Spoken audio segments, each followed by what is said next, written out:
Varicose veins కి సరైన చికిత్స కోసం సంప్రదించండి ఎవిస్ హాస్పిటల్. హాయ్ హలో నమస్తే, welcome back to Suman TV. మరి ఈరోజు టాపిక్ ఏంటంటే లేడీస్ అంటే మనమే సడన్గా వెయిట్ ఎందుకు పెరిగిపోతాం అనుకుంటాం కదా. డైలీ మనం అద్దం ముందు నిలబడతాము, అమ్మో ఏంటి నేను ఇంత లావ్ అయిపోయాను, మా హస్బెండ్ చూస్తే మంచి స్లిమ్గా ఉన్నారు, నేనేంటి ఇలా డ్రమ్లా తయారయ్యారని చెప్పి ఖచ్చితంగా చాలామంది అనుకుంటారు. మరి ఎందుకు లేడీస్ సడన్గా వెయిట్ ఎందుకు పెరుగుతారు అంటే దానికి కారణాలు ఏమైనా ఉన్నాయా, మనం చేసే ఏమైనా మిస్టేక్సే మనం ఇంప్లిమెంట్ చేస్తున్నాయా? దీనిపైన మరింత సమాచారం ఇవ్వడానికి ఈరోజు మనతో పాటు స్టూడియోలో ఉన్నారు sports and clinical dietitian Lakshmi Tejaswi గారు. నమస్తే మ్యామ్. నమస్తే నవీన గారు. మ్యామ్, ఉమెన్స్ మనమే మన వెయిట్ మన చేతిలోనే.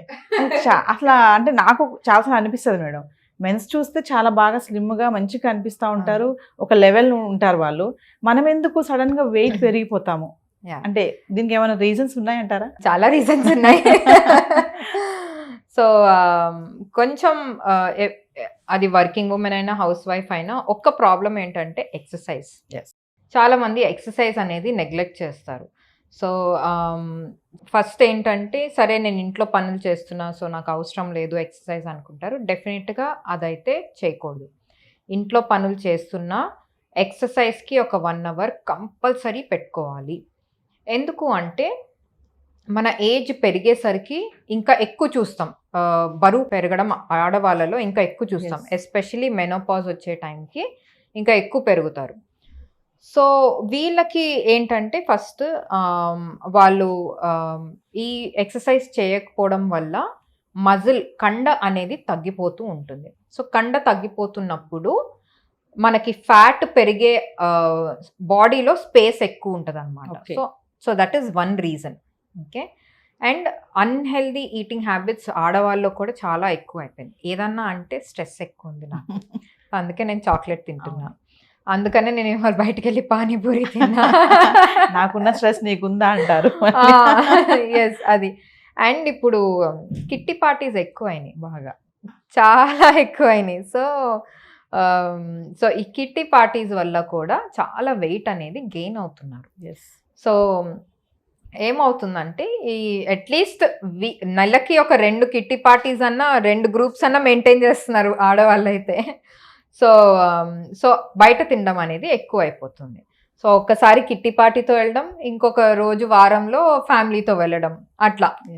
సో అందుకు ఎక్కువ తినడం అయిపోతుంది. సో బయటికి కిట్టి పార్టీ ఇట్లాంటివి ఉన్నాయి అంటే చాలా సెలెక్టివ్గా చూస్ చేసుకోవాలన్నమాట. ఫుడ్స్ కూడా ఎక్కువ ఫ్రైడ్ ఫుడ్స్ కాకుండా, ఇప్పుడు ప్రతి రెస్టారెంట్లో ఏదో కబాబ్స్ అయితే దొరుకుతాయి, అది నాన్ వెజ్ అయినా వెజిటేరియన్ అంట, పన్నీర్ టిక్కా, పన్నీర్ కబాబు, లేకపోతే ఇట్లా.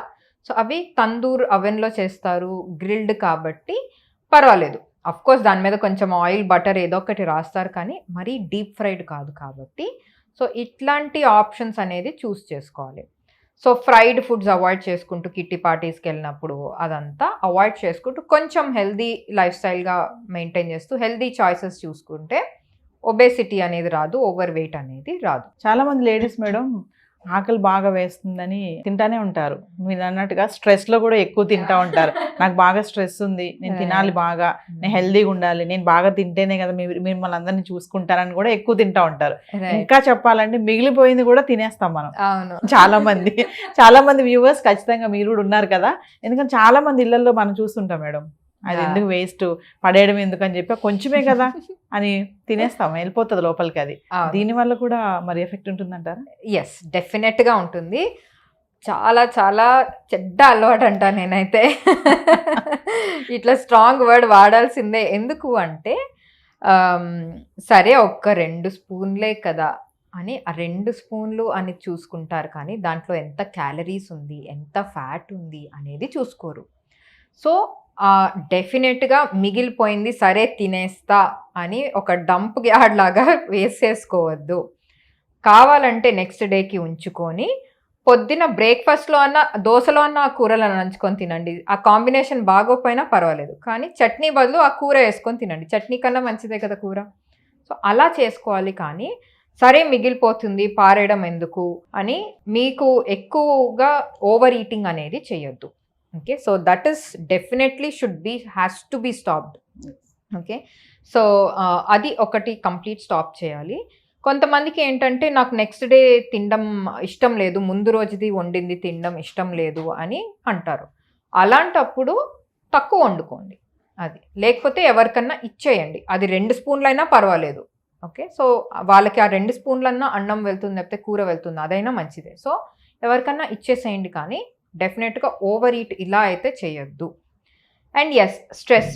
అది హౌస్ వైఫ్ అయినా, వర్కింగ్ ఉమెన్ అయినా స్ట్రెస్ ఎక్కువ అయిపోయేసరికి స్ట్రెస్ ఈటింగ్ అనేది ఎక్కువ చేస్తున్నారు. ఫస్ట్ ఈ స్ట్రెస్ ఈటింగ్ అసలు ఎందుకు వస్తుంది? ఈ స్ట్రెస్ ఎందుకు వస్తుంది? ఫస్ట్ దేనికైనా ఎందుకు వచ్చింది అని కారణం తెలుసుకోవాలి. స్ట్రెస్ ఎందుకు వస్తుంది? స్ట్రెస్ వల్ల నేనే ఏం చేస్తున్నాను ఆలోచించుకోవాలి ఫస్ట్. స్ట్రెస్ వల్ల నేను ఎక్కువ తింటున్నా, లేకపోతే ఎక్కువ ఆకలేస్తుంది. సో, ఇవి నేను డెఫినెట్‌గా అవాయిడ్ చేసుకోవాలి. సో, అవాయిడ్ చేయాలంటే ఏం చేయాలి? either go to a doctor or go to a dietitian nutritionist and find out. Okay, లేదండి డాక్టర్ ఐఎమ్ డూయింగ్ దిస్, నాకు కొంచెం స్ట్రెస్ ఎక్కువ అయినట్టుంది, నేను ఏం తినాలో అర్థం కావట్లేదు, ఊరికే ఆకలేస్తుంది, ఆకలేసినప్పుడు ఏం తినాలో అర్థం కావట్లేదు, అందుకే అన్ని దొరికిని తినేస్తున్నాను అంటారు. ఇంట్లో ఉన్న అన్ని తినేస్తున్నాను అంటారు. సో, ఫస్ట్ స్ట్రెస్ మనం ఫుడ్స్తో ద్వారా కూడా కంట్రోల్ చేసుకోవచ్చు. కొన్ని స్ట్రెస్ బస్టర్ ఫుడ్స్ ఉంటాయన్నమాట, స్ట్రెస్ని తగ్గించేవి. సో, ఆ ఫుడ్స్ అనేవి తీసుకోవాలి. ఎస్పెషలీ మెగ్నీషియం రిచ్ ఫుడ్స్ అంటే పంప్కిన్ సీడ్స్ కొన్ని నట్స్లో ఉంటాయి, అవకాడోలో ఉంటుంది. సో, ఇవి కొంచెం ఎక్కువగా తీసుకుంటే మంచిది అట్లా. సో, అండ్ స్ట్రెస్ రిలీవ్ చేస్తుంది, స్లీప్ కూడా ఇంప్రూవ్ చేస్తుంది ఈ మెగ్నీషియం రిచ్ ఫుడ్స్. సో, ఇలాంటివి ఎక్కువగా ఇంక్లూడ్ చేసుకుంటే, చిన్న చిన్న చేంజెస్ చేసుకుంటే బెటర్. ఆ మూమెంట్లో ఎక్కువ స్ట్రెస్ ఉంది, ఇప్పుడు ఏదో పని చేసుకొని వచ్చి కూర్చున్నారు, సడన్గా ఏదో తెలిసి స్ట్రెస్ ఎక్కువ అయిపోయింది అనుకోండి ఇంట్లో ఉన్నప్పుడు, మైండ్ డైవర్ట్ చేసుకోవాలి. మైండ్ డైవర్ట్ చేసుకొని కొంచెం మంచినీళ్ళు తాగడం, మంచినీళ్ళు తాగినప్పుడు కొంచెం క్రేవింగ్స్ అనేది కట్ డౌన్ అయిపోతాయి. అండ్ ఏదైనా ఎక్సర్సైజ్ చేయడము, లేకపోతే వేరే ఏదైనా యాక్టివిటీకి వెళ్ళిపోవడం, లేకపోతే కాయగూరలు తెచ్చుకోవడానికి అట్లా బయటికి వెళ్ళిపోవడం, అలా చిన్న చిన్న యాక్టివిటీస్ చేసుకుంటూ మైండ్ డైవర్ట్ చేసుకుంటే స్ట్రెస్ని రిలీవ్ చేసుకోవచ్చు. ఓవర్ ఈటింగ్ జరగదు, స్ట్రెస్ ఈటింగ్ కూడా జరగదు. నాకు ఇంకొక డౌట్ వచ్చింది మీరు మాట్లాడుతుంటే. చాలామంది అంటారు నాకు బాగా స్ట్రెస్ ఉంది, నాకు స్ట్రెస్ హార్మోన్స్ రిలీజ్ అవుతున్నాయి, నేను అందుకే ఇలా ఓవర్ వెయిట్ అయిపోతున్నాను అంటూ ఉంటారు. అది కరెక్టేనా మేడం? స్ట్రెస్ హార్మోన్స్ రిలీజ్ అవ్వడం వల్ల ఏమవుతుందంటే, ఫస్ట్ ఎక్కువ తినేస్తారు, ఓవర్ వెయిట్ అవుతారు. ఓవర్ వెయిట్ అయినప్పుడు మన బాడీలో ఫ్యాట్ ఎక్కువ అయినప్పుడు మనకి ఆకలి తీర్చేది ఒక హార్మోన్ అనేది లెప్టిన్ అనేది ఉంటుంది. ఓకే, ఆ హార్మోన్ యాక్టివ్ ఉండదు, లెప్టిన్ రెసిస్టెంట్ అయిపోతుంది.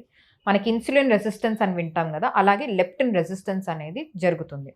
ఫ్యాట్ ఎక్కువ అయిపోయినప్పుడు, ఓవర్ వెయిట్ ఎక్కువైనప్పుడు, స్ట్రెస్ కూడా ఎక్కువైనప్పుడు కూడా జరగచ్చు ఇది. సో, అట్లాంటప్పుడు ఈ హార్మోన్ రెసిస్టెన్స్ అయిపోయినప్పుడు మనం ఎంత తిన్నా, మనం 5 చపాతీలు తిన్నా మనకు కడుపు నిండినట్టు అర్థం కాదనమాట. ఈ హార్మోన్ ఏం చేస్తుందంటే మనం ఎంత తిన్నామో ఎంత సరిపోతుందో చెప్తుంది. సో, అది ప్రస్తుతానికి జరుగుతలేదు బాడీలో. సో, ఆ ఇష్యూ ఉందా లేదా అనేది ఒక ఎక్స్పర్ట్ దగ్గర నుంచి తెలుసుకొని దానికి మనం ఏం చేసుకోవాలి అనేది చూడాలి.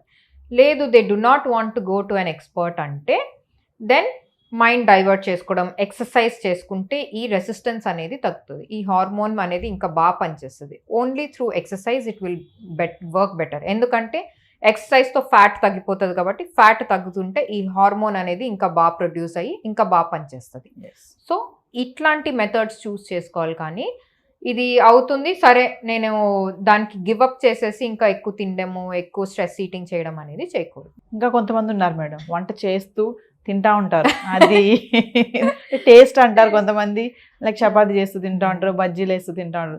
ఇంకొంతమంది ఏంటంటే నేను ఎలానా లావుగానే ఉన్నాను కదా, ఇది మానేస్తే నేను ఏమైనా తగ్గిపోతానా, ఇది తినడం మానేస్తే తగ్గిపోతానా, ఒక ఐస్ క్రీమ్ తింటే ఏమవుతుంది అని కూడా కొంతమంది తింటానే ఉంటారు. ఇది ఎలా ఉంటుంది? సో, అలా వర్క్ అవ్వదండి. సో, లైక్ చాలా మంచి పాయింట్ చెప్పారు. చాలా మంది ఏంటంటే బాడీ షేమింగ్ చేయకూడదు ఫస్ట్ అని, ఇదొక టాపిక్ అనేది చాలా వైరల్ అవుతుంది. లావు ఉన్న వాళ్ళని లావు ఎందుకున్నావు అని అనకూడదు. ఓకే, మీరు బాడీ షేమ్ చేస్తున్నారని అంటారు. సో, ఫస్ట్ అర్థం చేసుకోవాలంటే బాడీ లావుగా ఉంటే హెల్తీగా ఉన్నారు అని అర్థం కాదు. ఓకే, ఎందుకు బరువు తగ్గమని చెప్తాం మేము? అన్హెల్తీగా ఉన్నారు కాబట్టి చెప్తాం. ఓకే, బాడీ హెల్తీగా ఉంచుకోవాలి కాబట్టి చెప్తాం. ఎందుకు? మీరు బాధపడకూడదు, ఎలాంటి డిసీజెస్ రాకుండా, ఎలాంటి ఇబ్బందులు రాకుండా ఉండాలని మేము we will tell you, okay lose weight, హెల్తీగా ఉండండి. అది మీ బాడీ షేప్ మంచిగా ఉండాలని, మీరు అందంగా లేరు అని కాదు, మీరు లావుగా ఉన్నా చాలా అందంగానే ఉంటారు, బట్ లోపల అనేది అన్హెల్దీగా ఉంది. సో దానివల్ల చాలా ప్రాబ్లమ్స్ వస్తాయి. కాబట్టి సరే ఈ ఒక్కటి తినేస్తాలే ఆల్రెడీ లావు ఉన్నా అని అలాంటి యాటిట్యూడ్ డెఫినెట్గా స్టాప్ చేసుకోవాలి. ఎక్సర్సైజ్ అనేది ఎవ్రీబడి షుడ్ డూ. అది as young as 15 years old girl or as old as 60 years old women also definitely every day exercise, any type of exercise అయితే కంపల్సరీ చేయాలి. Thank you ma'am. Thank you అండి.